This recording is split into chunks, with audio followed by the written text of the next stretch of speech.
Chers amis, bonjour. Nouvelle mise en scène. Comme vous voyez, je suis, comme on dit, endimanché.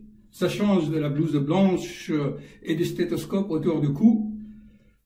Bien sûr, chers amis, vous savez que je m'adresse que aux gens de bonne volonté qui vont apprécier objectivement le contenu de mes vidéos et ne jugent pas sur la qualité technique de mes vidéos, vous savez, souvent on voit sur YouTube des commentaires qui disent oui, les vidéos, etc. Bon, il faut s'intéresser vraiment à l'essentiel, à la parole et pas à ce qui est autour. Paris, il y a tout ce que vous voulez à Paris. Les dimanches, là, vous pouvez maintenant aller sur les berges de la Seine, là, récemment, bien aménagées. Il y a des promenades magnifiques, il y a des salles de conférences, il y a des salles de musique, il y a des opéras, des théâtres. Cependant, vous me connaissez, après le travail, je vais m'instruire toujours. C'est les paroles aussi chez les autres, il faut être ouvert. Comme vous savez, je suis un homme libre, agnostique, laïque, non religieux, mais scientifique, et j'essaie de comprendre les choses avec une approche logique, chers amis. C'est la logique dans toute chose, et le bon sens. Donc, ce matin, en me réveillant, j'ai eu l'inspiration d'aller assister à une conférence. En écoutant cette conférence, une joie intense. Je me suis dit, il faut absolument que je partage avec mes chers amis internautes.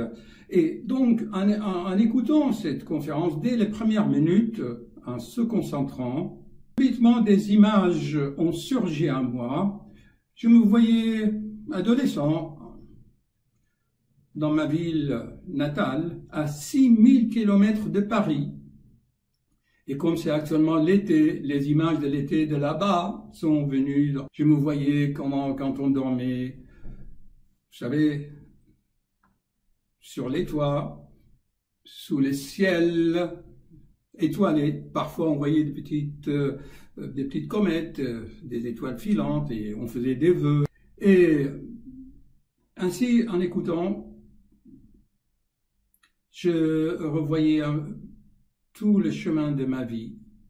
On dirait que c'est un grand voyage qui continue toujours. Et en réfléchissant, en regardant ces images intérieures, je me suis dit quand même, cela fait plus de 40 ans que j'ai quitté mon pays et que j'ai été vraiment guidé, protégé par une sorte d'intelligence cosmique. On dirait comme s'il y avait une main protectrice qui était sur moi.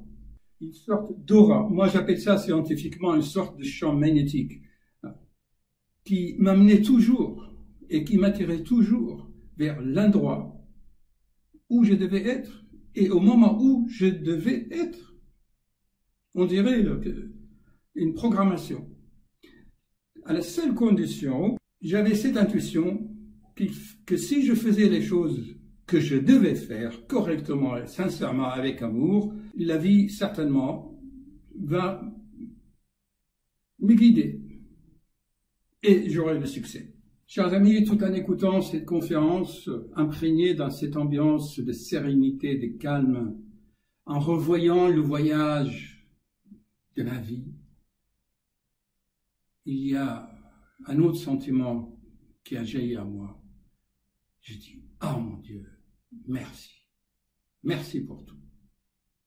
Je n'avais qu'à faire ce que je devais faire. Fais ce que tu as à faire et qu'advienne ce qu'il pourra. C'est le terme exact, c'est de proverbe ou de dicton. Chers amis, j'ai compris que nos pensées, notre volonté, quand elle est sincère et qu'elle s'oriente vers le bien, cette volonté agit comme un rayon laser, comme là, vous voyez là, j'actionne mon webcam avec ce souris. Est-ce que vous voyez les ondes qui vont aller faire pause sur les images? Est-ce que vous voyez comment ce souris agit sur l'ordinateur qui est en face de moi? On ne voit pas, mais vous sentez les effets. il y a la cause qui est là, il y a les effets qui sont sur l'écran. Si l'être humain comprend cela, eh bien, il n'y a pas de problème. S'il a compris que quand vos actes, qu'ils soient la pensée, la parole et l'action, si l'être humain comprend que ces actes agissent comme ces souris pour actionner des programmes, il ne pourra que s'émerveiller devant cette intelligence cosmique, devant cette conscience. Einstein lui-même, il a dit, ce n'est pas possible. Il y a quelque chose dans ce cosmos qui planifie, qu'il y a un programme. J'ai fait référence si vous regardez mes vidéos, les vidéos 90. Je vais, si vous voulez, lire les deux premiers paragraphes qui m'ont émerveillé. Pour ceux qui sont passionnés, qui veulent continuer cette notion, eh bien, je ferai une vidéo ce soir avec toutes les références, avec la lecture de la conférence complètement, avec les explications, et j'espère, chers amis, pouvoir vous amener à une nouvelle approche pratique, concrète, à pratiquer dans votre vie. Ce sont des pistes de réflexion. Loin de moi de prêcher, de convertir. Je ne fais que donner des pistes de réflexion pour sortir du cadre. J'en ai tellement parlé dans mes anciennes vidéos. Les deux paragraphes tirés d'un ouvrage que vous connaissez, et je donnerai la référence, ne vous inquiétez pas. La conférence, le titre de la conférence n'a rien à voir avec ce que moi j'ai ressenti. Okay. Moi, j'ai intitulé la vidéo « Preuve de l'existence des dieux ». Vous appelez ça Dieu ou intelligence cosmique, ça m'est complètement égal. Hein. La conférence, lui, est intitulée « Les symbolismes dans la destinée humaine ». Je répète, la symbolique dans la destinée humaine, ou le symbolisme dans la destinée humaine. Et vous voyez comment l'être humain reçoit ces informations, et chacun en tire. Moi, j'ai tiré que de cette conférence, j'ai tiré qu'il y avait une guidance. Bon, vous pouvez tirer autre chose. Chacun fait ce qu'il veut. Hein.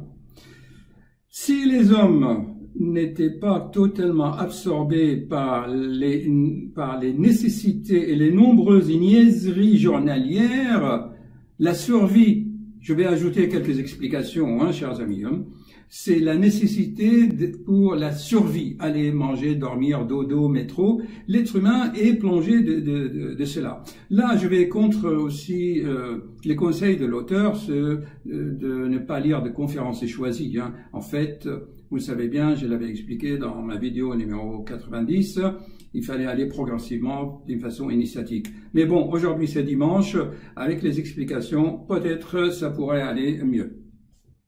Donc, je répète, si les hommes n'étaient pas totalement absorbés par les nécessités et les nombreuses niaiseries journalières, s'ils voulaient encore accorder quelques attentions à observer plus sérieusement les grands et les petits événements dans ce qui les entoure, il leur viendrait bientôt une nouvelle notion, ils seraient étonnés d'eux-mêmes et n'en reviendraient pas de constater qu'ils ont pu rester si longtemps sans prêter l'œil à des choses aussi remarquables.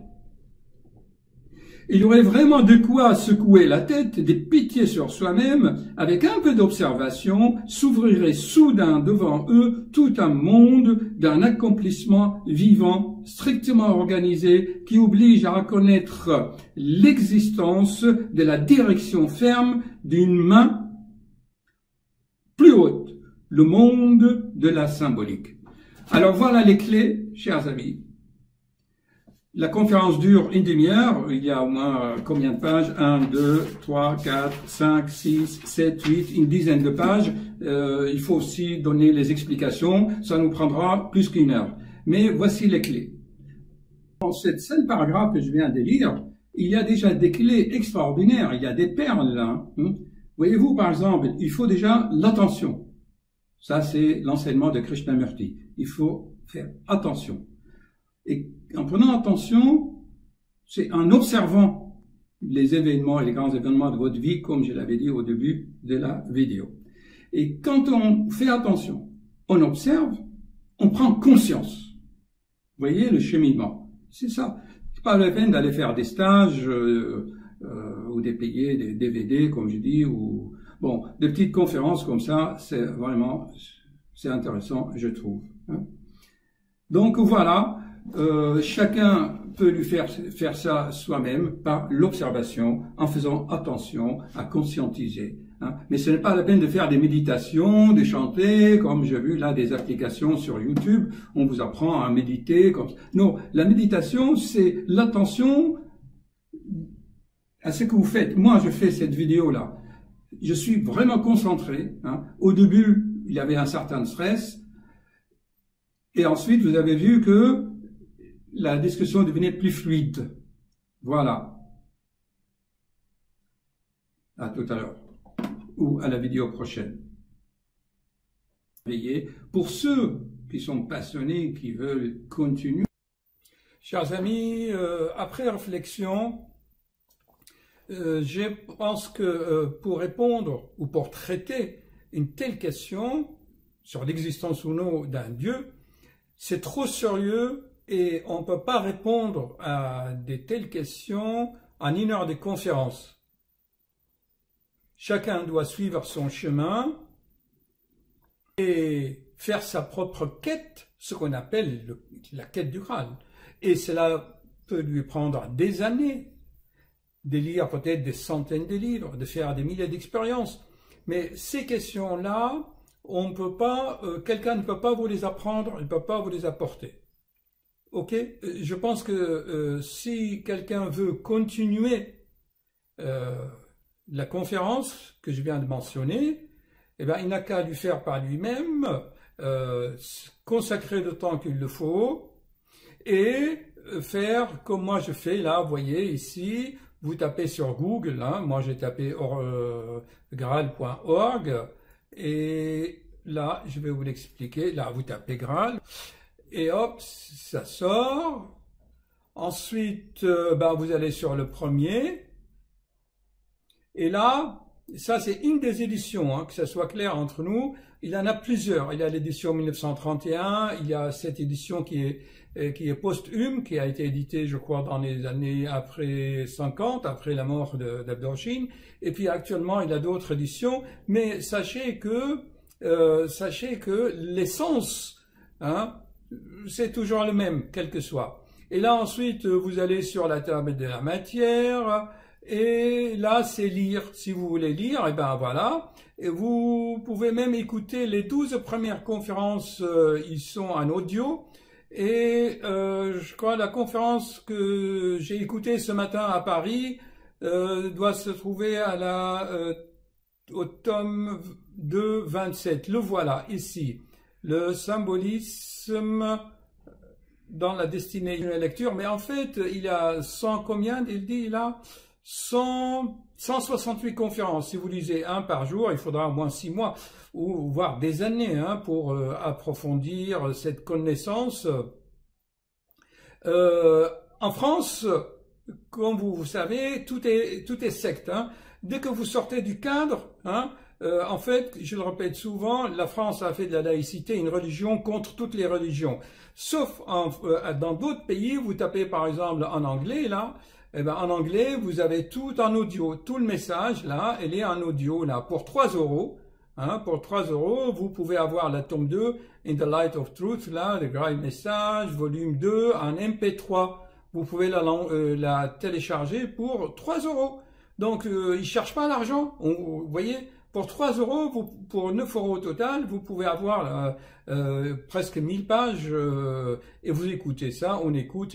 Moi, je connais des gens qui ont écouté ça en faisant des jogging le soir, partout. Et ainsi, l'esprit va s'ouvrir.